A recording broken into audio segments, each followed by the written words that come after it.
Hi hello नमस्कार. मी सुवर्णा's home किचनमध्ये परत एकदा तुमचं अगदी मनापासून स्वागत. सगळ्या सबस्क्रायबरचे धन्यवाद, सगळ्या व्ह्यूअर्सचे मनापासून आभार. आज मी खूप छान अशी रेसिपी तुम्हाला दाखवणार आहे. सगळ्यांना आवडती, छोट्यांपासून मोठ्यांपर्यंत सगळ्यांना ती आवडती. आपण जेव्हा बाहेर जेवायला जातो ना, त्यावेळेस काही काही रेस्टॉरंटमध्ये, काही काही हॉटेलमध्ये आपल्याला छान असा टोपली म्हणा, पाटी म्हणा, त्याला म्हणतात खाकरा, मोठा असा खाकरा आपण ऑर्डर करतो. आणि तोच खाकरा मी आज तुम्हाला घरच्या घरी, आपण रेस्टॉरंटपेक्षाही सुंदर असा खाकरा आपण घरी कसा बनवू शकतो ते दाखवणार आहे. तर त्यासाठी मी इथे घेतलेले अर्धी वाटी मैदा घेतलेला आहे आणि अर्धी वाटी साधं आपलं रोजचंच गव्हाचं पीठ घेतलेलं आहे. तर दोन्ही मिक्स करून घेऊ शकता तुम्ही. फक्त गव्हाचं पीठही घेऊ शकता किंवा मग फक्त मैदाही घेऊ शकता. मी दोन्ही पण अर्ध अर्ध घेतलेलं आहे. थोडंसं आपल्याला त्यात टाकून घ्यायचं आहे. 1 ते 1.5 चमचा गारच तेल घेतलेलं आहे, ते टाकलं ना. अर्धा चमचा मीठ टाकून घेतलेलं आहे. तेल छान आपल्याला पिठाला सगळीकडे मिक्स करून घ्यायचं आहे. आणि आपण रोज पोळ्यांना कशी कणिक भिजवतो त्यापेक्षा थोडीशी घट्ट अशी आपल्याला पीठ भिजवून घ्यायचं आहे. बघा, खूप म्हणजे खूप सोपं आहे. बघा, खूप सैलही नाही आणि खूप घट्टही नाही, असे आपल्याला पीठ छान भिजवून घ्यायचं आहे. आणि 10 मिनिटासाठी आता आपल्याला ते भिजू द्यायचे. आता इथे बघा, मी अशी मोठी कढई घेतलेली आहे. तुम्ही तुमच्याकडे जेवढी कढई असेल त्या मापाची तुम्ही पोळी छान बनवून घ्यायची आहे. आणि आता काय केलंय, मी कढई ती तापायला ठेवलेली आहे. 10 मिनिटं झालेली आहे. आपलं पीठ छान बघा भिजलेलं आहे. परत एकदा मी थोडंसं असं मळून घेते. आपण जेवढं पीठ भिजवलंय ना, त्यात आपले 2 खाकरे तयार होतील. बघा, मी अशी मॅट घेतलेली आहे लाटायला. तुम्ही डायरेक्ट ओट्यावर लाटू शकता.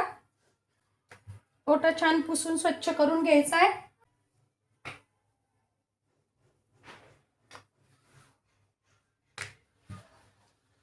खूप पातळही नाही आणि जाडही नाही, अशी पोळीपेक्षा थोडीशी पातळ आपल्याला एक मोठी पोळी अशी लाटून घ्यायची. आणि काय करायचं आहे, कढईला आपल्या सगळीकडनं आपल्याला थोडंसं अगदी तेल लावून घ्यायचंय. बघा,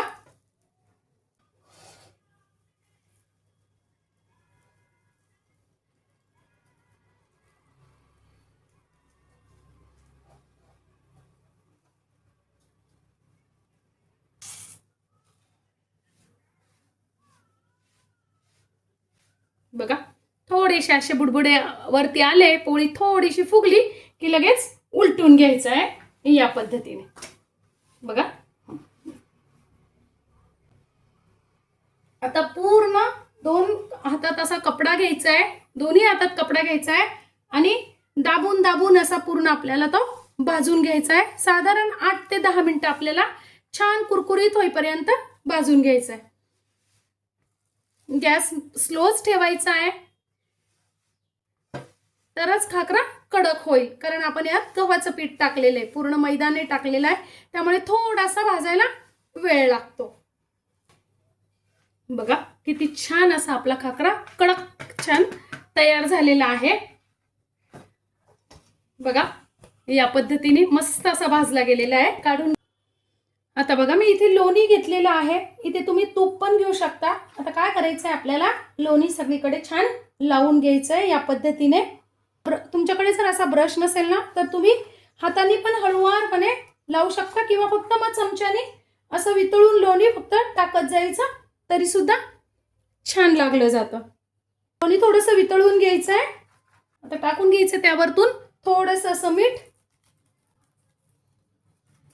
थोडंच टाकायचंय मीठ, खूप नाही टाकायचंय, कारण आपण चाट मसाला पण टाकणार आहे आणि चाट मसाल्यात पण मीठ असतं.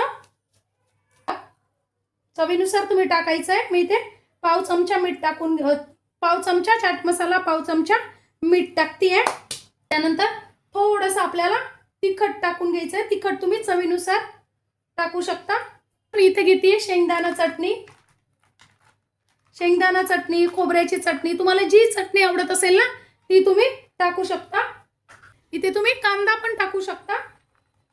थोडीशी टाकून घ्यायची आपल्याला कोथिंबीर आणि थोडीशी बारीक शेव.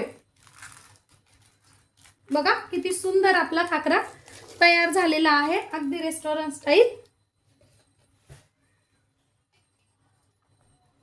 अगदी कडक पण।